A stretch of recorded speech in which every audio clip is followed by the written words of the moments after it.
todo pronto para comenzar esta tertulia de este lunes 30 de noviembre de 2020, la última tertulia del mes de noviembre, así que paso a los saludos, ¿eh? Martín Bueno, ¿qué tal? Buen día, Martín, ¿cómo estás?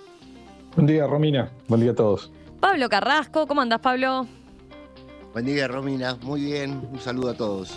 Juan Pedro Mir también nos acompaña. Juan Pedro, ¿qué tal? Hola, un abrazo, espero que todos estén bien. Y Ana Laura Pérez, ¿cómo andás, Ana Laura? ¿Todo bien? Todo bien, ¿cómo andan?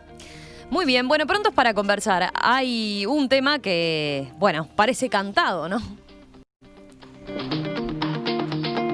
La pandemia de COVID-19 en Uruguay viene batiendo récords semana a semana. Ayer se igualó el número más alto de contagios diarios de COVID-19 alcanzado el sábado, cuando se registraron 208 casos nuevos.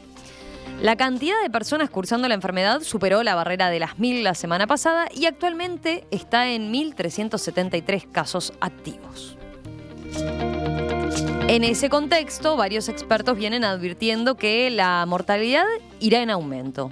Julio Medina, director de la Cátedra de Enfermedades Infecciosas e integrante del Grupo Asesor Científico Honorario del GACH, advirtió que si la tendencia actual de cantidad de casos se mantiene, habrá un promedio de un fallecido diario con coronavirus. Además, según escribió el catedrático en Twitter, es previsible que comencemos a ver casos clínicos con presentaciones clínicas menos habituales y en poblaciones diferentes, dijo, más jóvenes y sin comorbilidades. En el gobierno, mientras tanto, se descarta por ahora el cierre de actividades económicas y se apuesta a aumentar el número de test y la capacidad de rastreo de los casos positivos. El ministro de Salud, Daniel Salinas, escribió en Twitter el fin de semana que su cartera está dejando el cuero para combatir la pandemia y pidió seguir las recomendaciones de los expertos. Bueno, es un tema que hemos tratado muchas veces con ustedes, en particular también en estas mesas, ¿no? Pero ahora la pregunta sería la discusión que está planteada más recientemente, ¿no? ¿Qué camino se debe seguir ante el aumento de casos? ¿Quién tiene ganas de empezar? A ver, ¿cómo la ven? Yo, si quieren. Dale, Pablo. ¿Qué quiere que le diga? Esto es como que se volvió una conversación de ascensor, ¿viste? Tipo el clima, ¿no? Que vos entrás y decís, ¿qué me dice la calor? ¿Qué es macho, no? Ese tipo de conversaciones que se están volviendo difíciles, reiterativas y que además estamos opinando sobre hechos que son consumados, que casi cada vez más, por lo menos para los que siempre se cuidaron, empiezan a ser ajenos a sus propias conductas, ¿no? Y eso es lo que me parece que ha cambiado. Todos nos uniformizamos, todos nos respondimos y funcionó muy bien cuando el susto era era importante en las decisiones de la vida de cada uno. Y allí no hubo demasiadas excepciones, digamos, todos estuvieron asustados. Cuando el susto desaparece, ahí me parece que la estrategia es otra, que corremos el riesgo de ser idealistas, ¿no? De hacer propuestas que ya no van a funcionar, pensar que la libertad responsable para una minoría ya no es una zanahoria y que esa minoría puede hacer un daño enorme. Entonces, me parece que estamos en el momento como de que asumir exactamente el problema como es y buscarle los paliativos. Pero vos decís entonces que ahora el concepto de libertad responsable no aplica, digamos, o no sería lo más conveniente. No, por supuesto que lo más conveniente. Mirá, si yo le voy a... Por eso me llamó la atención. Entonces te interpreté mal. No te preocupes, que dormí 8 horas, así que no tengo ningún problema. Que me parece de que hay una parte de la población que eso ya no le funciona. Ya esa apelación, sobre esa apelación no va a responder. ¿Tá? No le va a importar, que se fue. Que hay gente para la que la pandemia terminó. Listo, punto. Es así. Y ese camino me parece que es bastante sin retorno. Entonces, me parece que hay que asumir esa realidad y buscar alternativas que en la segunda intervención trataré de poner. Bueno, deja el suspenso ahí, me parece bien. ¿Quién sigue? A ver, Martín, dale, Digo, que es el que levanta. a ver, yo creo que lo que se viene terminando pasamos, o sea, la libertad responsable estuvo muy buena, es un concepto, sí que podemos decir hasta ideológico, del cual nos sedujo a todos, pero la realidad es que más que una libertad responsable en relación a la pandemia, tuvimos un miedo responsable. La dosis de miedo que teníamos hace ciertos meses hacía que tuviéramos responsabilidad. Bien, bueno, yo creo que no podemos frenar las actividades económicas o educativas, creo que ello tiene que seguir andando, más o menos como estamos ahora.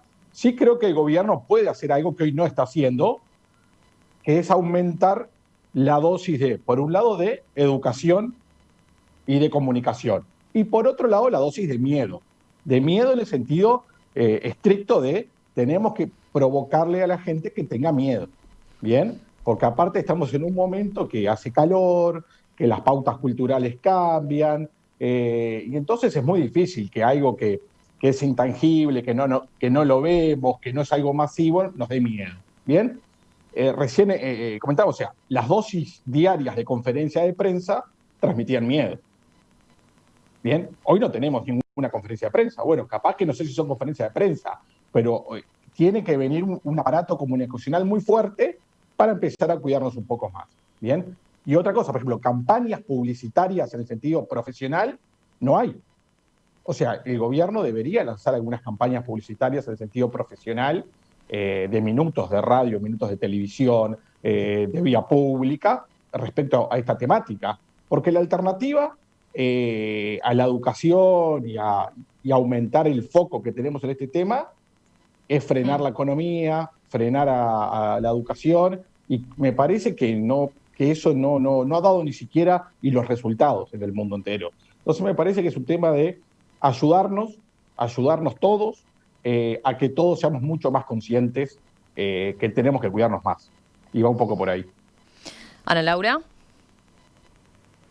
Sí, yo porque además, como no soy médica, voy a tratar de hablar de lo que se supone que sé, y es un poco eso que decía al final Martín, ¿no? O sea, a mí lo que yo no creo que, o sea, sí creo que hay un proceso de hartazgo de la gente que tiene que ver con nada, lo que hablábamos la vez pasada, es como un músculo, ¿no? Vos lo tensás, en algún momento tenés que aflojar o te lastimás.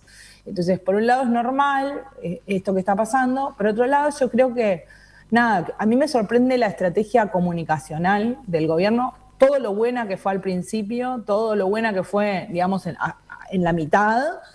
Ahora, no sé, a mí me resulta difícil de entender. Por empezar, eso, ¿no? La figura del presidente no está apareciendo, ni el secretario de presidencia, que eran como las dos figuras. Incluso el ministro de Salud Pública aparece de forma más informal, ¿no? A consulta de los periodistas, en Twitter, pero no hay esa cosa como de que hay un momento donde se informa de las cosas, porque también nosotros tenemos una mirada como muy sesgada y creemos que todo el mundo tiene re claro un montón de cosas, que todo el mundo maneja el mismo nivel de información que manejamos nosotros, que consumimos información o que nos interesa, y no es así. Y me parece que también hay ciertas señales como, no sé, a mí me sorprendió en los últimos días, en medio de toda esta cantidad de casos, que las figuras que salieron a hablar fueron los integrantes del GACH, que más allá de que son científicos especializados y realmente gente muy destacada, no forman parte del gobierno en el sentido de establecer políticas concretas. Entonces me llama la atención que salga Radi a decir que hay que aplicar medidas más severas públicamente y después eso continúa. Incluso el 27, creo que fue el viernes, el presidente le hicieron preguntas sobre el tema y dijo que no le preocupaba enormemente el número. Entonces yo lo que siento es que hay como señales contradictorias. Tal vez no haya que preocuparse, pero entonces hay que ser claro sobre que no hay que preocuparse, o si hay que preocuparse, entonces hay que ser como muy enfático sobre que hay que preocuparse. Yo creo también, porque creo también que en esta lógica de hay gente que hace las cosas mal y gente que hace las cosas bien, yo descreo de eso. Yo creo que la mayoría de la gente que sale con el dedo a señalar lo que hacen mal los demás, en general nos pasa a todos. Al uruguayo promedio le pasa que escucha que tiene que cumplir con una reglamentación y cree que es para todo el mundo menos para él. Miremos la calle, la basura, el comportamiento en el tránsito de la gente, y es clarísimo que creemos que las reglas están para los demás y no para nosotros, que sabemos cuándo hay que aplicarlas y cuándo mejor no. Entonces, nada, yo jorobo con una metáfora, ¿no? Vas a Twitter y está todo el mundo enojado, indignado por las juntadas, y vas a Instagram y están los mismos sacándose fotos juntados. Entonces es como que nos encanta policiar la juntada ajena, pero no sé hasta qué punto todos de verdad volvimos al lugar en el que estábamos en marzo o en abril de este año. Yo creo que no. Entre otras cosas porque muchos no pueden, ¿no? Porque laboralmente no están remotos 100% como lo estaban en ese momento, o por otras cuestiones. Pero me parece que tenemos que salir de esa lógica de pensar que la culpa está en el otro, porque definitivamente lo que yo veo no es eso. Juan Pedro. No, dos cosas. Por un lado, a mí no quiero caer en la lógica que está criticando Ana Laura punitivista, pero a mí me molesta muchísimo la gente que son terraplanistas del virus y que son importantes, pero no ya el inconsciente, no el uruguayo que va con el mate a la feria, no. Yo creo que hay referentes comunicacionales, hay actores nacionales de todo, y en ello incluso algunas actitudes muy fuera de lugar por parte de los integrantes de la selección, elemento que hablamos el lunes pasado, pero son terraplanistas. O sea, como hay terraplanistas, gente que cree que la Tierra es plana y tienen hasta cálculo físico para demostrar, hay gente que hoy sigue negando la importancia de este efecto sanitario, ¿no? Entonces, hoy, perdón la expresión poco académica, las balas nos están pegando a los costados. Nos pasa en nuestros trabajos, nos pasa en nuestra familia, ya no es el COVID de fulano de tal. Hoy no está, y bueno, si no aprendemos de eso, creo que poco le podemos pedir a otro. Lo otro, me parece que la estrategia del gobierno, que no es muy clara comunicacionalmente, yo interpreto que el gobierno lo que está tratando es de salvar en cierta medida o de sostener la economía lo más posible. Ese es el tema. Y en esa falsa, no hay una contradicción entre economía y salud. Con una economía deshecha, con una temporada como la que vamos a tener, que va a infligir en el bolsillo de todos, pero sobre todo en 200.000 uruguayos que están directamente vinculados a la pandemia, al turismo, va a ser una etapa difícil. Entonces acá va a haber que tomar medidas que no sé hasta qué punto el gobierno tiene en su esquema el asumir, con una participación activa. El gobierno se va a tener que endeudar, va a tener que emitir deuda para tapar sobre todo a los sectores más carenciados. Yo digo, a los sectores que están siendo golpeados en el hambre directa fruto de la caída económica, que los podemos ver en 18 de julio, que lo podemos ver en los barrios periféricos, que lo podemos... Entonces, aquí hay elementos de carácter económico, elementos de carácter cultural, y vamos a tener que barajar y dar de nuevo.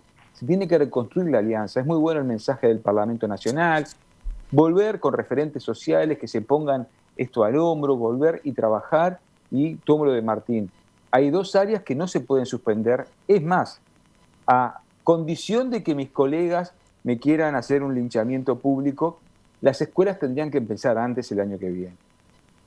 Las escuelas son ordenadoras de la vida nacional, son ordenadoras de las vacaciones, son el mejor lugar para los niños. No corten las clases antes, por favor, no corten las clases antes, corten otras cosas, pero no las clases, pero las escuelas, las guarderías, los lugares de cuidado son fundamentales para este contexto. Estaba mirando algunos de los mensajes de los oyentes y a propósito del comentario de Martín que decía, bueno, hay que ajustar un poquito, no lo decía con esos términos, ¿no? Pero era como la perilla del miedo, hay que volver a manejar ese concepto, ¿no? Para que volvamos a sentir algo de miedo, porque le perdimos el miedo, decía Martín. Hay algunos que dicen, por ejemplo, porque hay varios mensajes por ese lado, ojo porque el uso del miedo deliberado es muy complejo, dice, por ejemplo, este oyente, Daniel, dice, asusta a quienes no temen, pero enferma al sector, principalmente de edad, que ya está asustada. Y es cierto, ¿no? También hay distintos niveles en el susto que tiene cada uno con respecto a esto, ¿no? Estoy pensando en eso, en la población quizás más veterana que en algunos casos sí está mucho más paralizada, ¿no?, que quienes hemos retomado una vida más común. Después,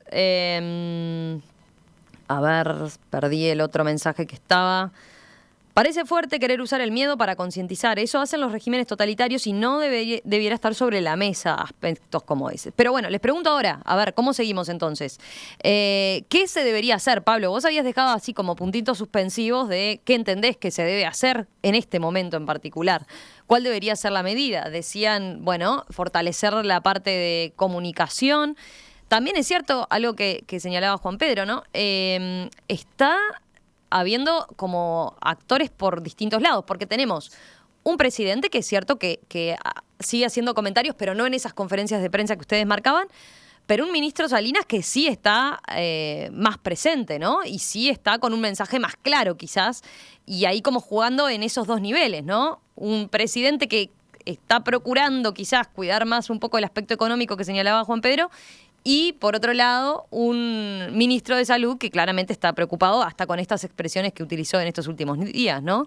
La cartera que él conduce, dijo, está dejando el cuero para combatir la pandemia. Bueno, vayamos por eso a ver entonces qué entienden que debería hacerse, más allá de esto que sugería Martín, de, bueno, ajustar un poquito ese aspecto, ¿no? De volver a tenerle miedo, buscar la forma de volverle a tener miedo. Sí, yo creo que yo estoy de acuerdo con el oyente. Digamos, lo que quiso decir Martín era que se propuso una libertad responsable y lo que funcionó naturalmente fue un miedo responsable. Yo estoy completamente de acuerdo con eso, pero creo que hoy el reimplantar, aunque sea indirectamente vía solicitud de libertad responsable, el miedo no es una opción. Y que en todo caso, como dice el oyente, va a aumentar el miedo en los que ya se portan bien, no en los otros. Entonces, desde ese punto de vista yo no lo veo efectivo. Después, lo que sí me parece que es que la realidad, como decía Woody Allen, es el único lugar donde podés comer un buen churrasco, es decir, que tenemos que ir a la realidad. Y la realidad es que hay cantidad de actividades que están probadamente funcionando bien, como decía Juan Pedro, ¿no? Las clases, la educación, podrán tener algún accidente, pero no son por allí que los estamos yendo. Los supermercados han funcionado maravilloso porque no te dejan entrar sin tapabocas, digamos. Las farmacias han funcionado. Prácticamente si miramos el vaso lleno es mucho más que medio. Es poquito lo que nos está no funcionando. Entonces yo creo que hay que ser mucho más quirúrgico, ir exactamente a saber en dónde no está funcionando. Y allí sí, yo estoy de acuerdo con todos ustedes en la comunicación, porque hay una cierta sensación de omisión en eso y confuso, como dice Ana Laura, y al final el problema no es problema, no queda tan claro, pero que no hay posibilidades de ir hacia atrás en las actividades, y cuando tengamos detectado bien ese grupo problema, yo diría que pensemos que no van a cambiar, que no van a ir hacia atrás por la comunicación, y entonces yo pondría, por ejemplo, hoy todo el énfasis, si es verdad que las edades, como decía recién Fernández Galeano, son entre los 20 y los 40 años, sí una campaña, un tutorial por televisión y una cosa muy insistente sobre la aplicación que Uruguay tiene la suerte de tener, que son 4 países nada más, y que, bueno, no vamos a hacerle cambiar la conducta, pero vamos a poderlo monitorizar. Yo no sé de qué manera conseguir de que eso se use muchísimo más, porque es una herramienta fabulosa. Entonces, yo medio que desisto a que esa gente cambie la conducta, pero tengo la esperanza de que le podamos poner esa aplicación y que entonces el rastreo epidemiológico se pueda hacer mucho más a tiempo de lo que lo hacemos hoy. Yo pondría hoy todo el énfasis en eso, que es lo que me parece posible. El resto puede ser arena de mar. Bien. O sea, asumir que hay para parte de la población, a parte de la población no se le va a entrar con su mensaje. En todo caso pasa por eso otro, ¿no? De monitorearlos para no perderles la pista, ¿no? Correcto. Martín. A ver, los dos mensajes sobre el miedo que comentaste son absolutamente ciertos, los dos. O sea, no estoy absolutamente de acuerdo, pero sí creo que lo que está pasando, que la situación de hoy es porque se nos fue el miedo. O sea, es un dato duro de la realidad. Bien, y sí es cierto que seguramente unas campañas de comunicación que no sean realmente de nicho y bien armadas y cosas, va a terminar dándole miedo a los que ya están muertos de miedo. Bien, entonces es complejo. Luego, el problema de comunicación que está habiendo en el gobierno, que parecería que es un problema, yo creo que no es casual. O sea, creo que es la estrategia que tienen, porque seguramente los números de la economía vienen mal, vienen quizás muy mal, y sobre todo vienen muy mal en relación a los objetivos que tenía este gobierno respecto a la economía, ¿bien? Y entonces lo que están queriendo es intentar no establecer ningún elemento que frene la actividad económica, ¿bien? Y todo por lo contrario hacer, diríamos, y esto tómenlo entre pinzas, la gran Bolsonaro sin ser Bolsonaro, ¿no? A ver, O sea, explica un poquito eso. Claro, es tomar una actitud de que la economía ande y siga, diríamos, para adelante sin ningún tipo de restricción, pero sin tener los mensajes escandalosos que tiene Bolsonaro, obviamente con mucho más cuidado. En el caso uruguayo sería simplemente no prestándole atención, o por lo menos no prestándole atención como fue los primeros 6 meses de la pandemia, que todos estamos de acuerdo que el nivel de comunicación fue óptimo. Bien, entonces yo creo que o sea, el presidente cuando responde que no está muy preocupado, nos está transmitiendo, muchachos, sigan para adelante. Y ojo, yo estoy de acuerdo en que la economía no se puede frenar, salvo cosas muy puntuales, pero después en términos generales no se puede frenar, y que la educación no se puede frenar porque eso nos va a causar mucho más daño. Tenemos que cuidarnos todos y cuidarnos mucho, pero no va por ahí. O sea, no creo en que haya que confinarnos, volver a cuarentenas o a cerrar actividades. En todo caso, tenemos que ser mucho más rígidos y controles. Y lo último que digo, los referentes. Se están produciendo actividades sociales, culturales, de ocio en el interior y en Montevideo, que parecería que son excesivas. Respecto a eso, creo que es muy importante que referentes de cada grupo se empiecen a aparecer. Referentes políticos, referentes deportivos, referentes sociales, dando un mensaje claro. ¿Bien? Porque si dejamos solo al gobierno, también, en un mensaje que por ahora no lo está dando claro, pero si lo llegara a dar, seguramente hay ciertos grupos que pueden no llegar al mensaje. Entonces yo creo que tiene que haber, y esto es el gobierno también que se lo tiene que poner al hombro, salir a buscar a los referentes sociales, deportivos, en el interior, en Montevideo, culturales, a decir, che, muchachos, vamos a dar un mensaje claro, que todas las cosas que se puedan evitar y que son evitables, vamos a evitar. Creo que ahí el gobierno también se lo puede poner al hombro y armar una campaña respecto a eso. Richard Reed andaba con eso. Richard Reed hizo un par de comentarios al respecto muy interesantes.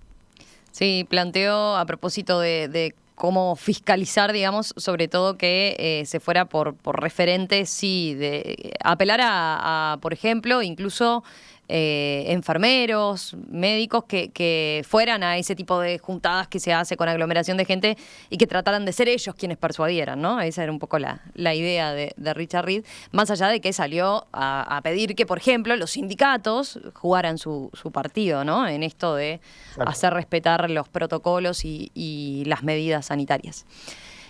Ahí Martín dejaba planteada otra discusión, ¿no? Que es, bueno, ¿y qué decías, sin afectar y sin dar un marcha atrás en la economía, pero qué actividades se podrían suspender o tratar de evitar que se den en un contexto así, ¿no?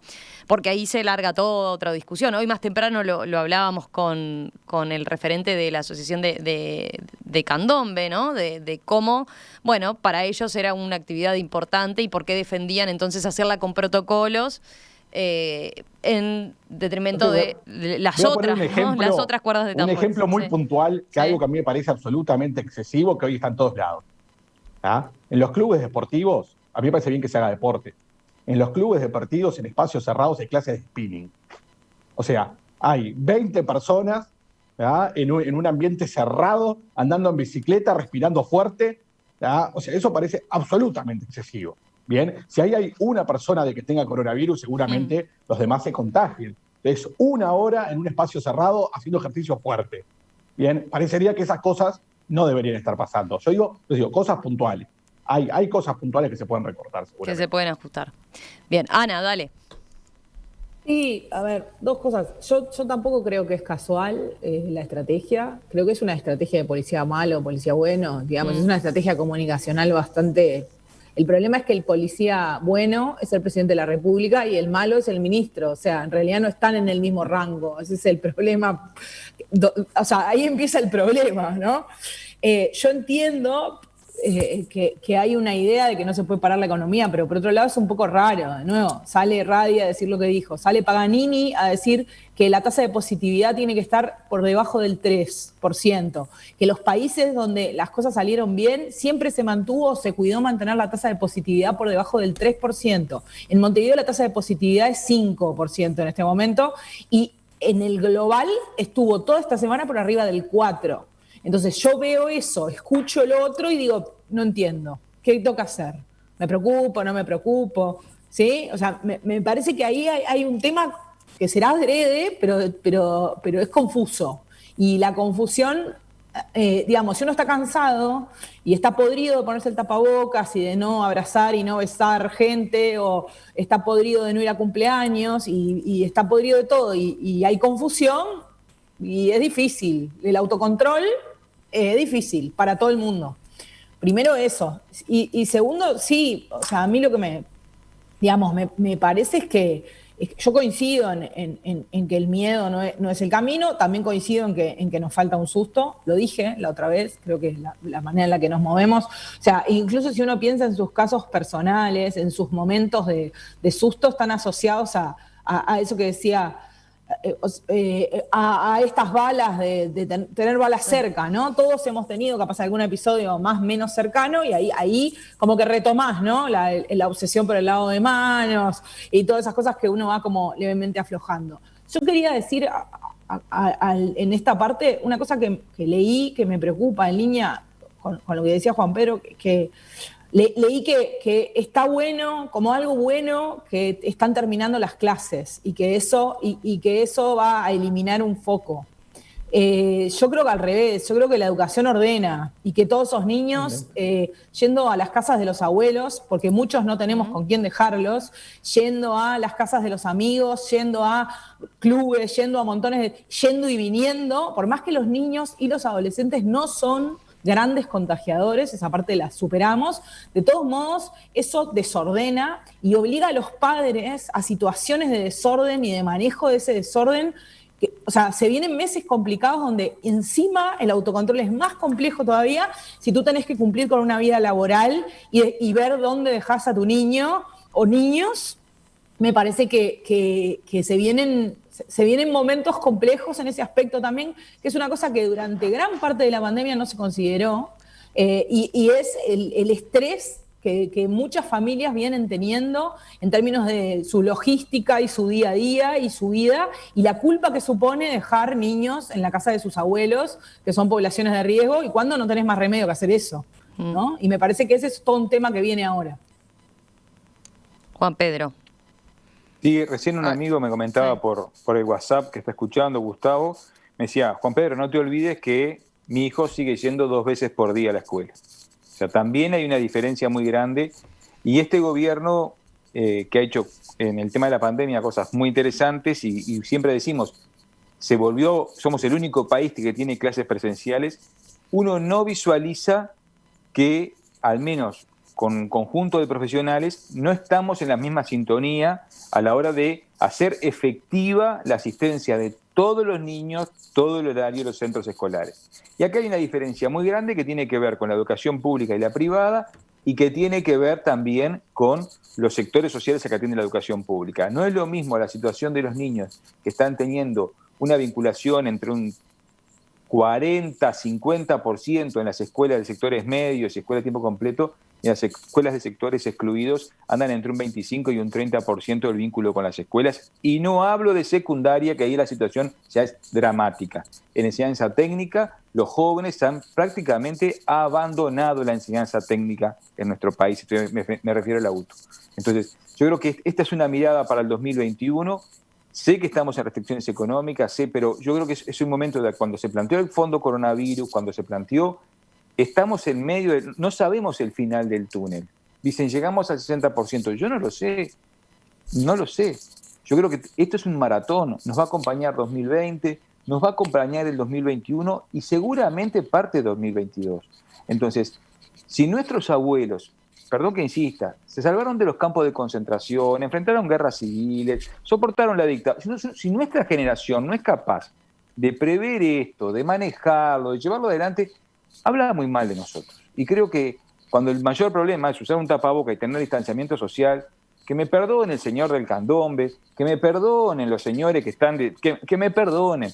Pero bueno, creo que tenemos que hacer sacrificios que pasan por nosotros, por lo que somos de puerta de casa para adentro.